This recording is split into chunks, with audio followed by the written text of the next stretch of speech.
alınmaz qalasıdır. Yiğit Azərbaycan balasıdır. Ruhum, qolum, qanadım, eşkim, arzum, muradım, mənim uca adım, şanım, şöhrətim. Ruhum, qolum, qanadım, eşkim, arzum, muradım, mənim uca adım, şanım, şöhrətim. Oğlum, elimin vüqarı, oğlum, eşkimin nübarı. Oğlum, ikinci gençliğim, oğlum, ömrümün baharı. Ruhum, qolum, qanadım, eşkim, arzum, muradım, mənim uca adım, şanım, şöhrətim. Ruhum, qolum, qanadım, eşkim, arzum, muradım, mənim uca adım, şanım, şöhrətim.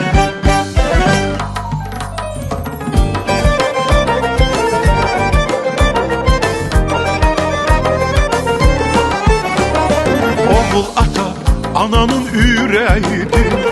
O hər zaman vətənin gərəyidir.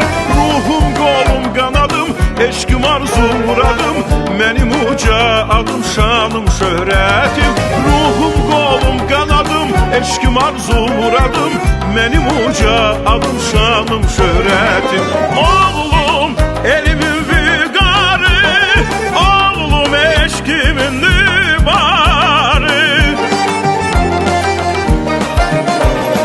Oğlum, ikinci gençliğim, oğlum, ömrümün baharı.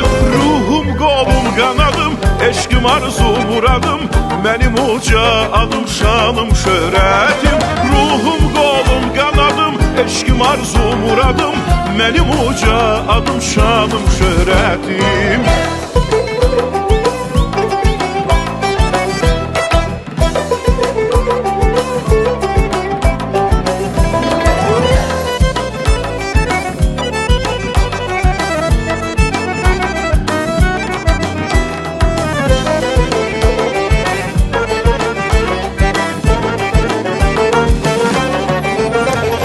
Oğlum, elimin vüqarı, oğlum, eşkimin nübarı. Ruhum, qolum, qanadım, eşkim, arzum, muradım, mənim uca adım, şanım, şöhrətim. Ruhum, qolum, qanadım, eşkim, arzum, muradım, mənim uca adım, şanım, şöhrətim. Ruhum, qolum, qanadım, eşkim, arzum, muradım, mənim uca adım, şanım, şöhrətim. Oğlum, elin vüqarı, oğlum, eşkin, dübarı, oğlum, ömrüm baharı, şanım, şöhrətim.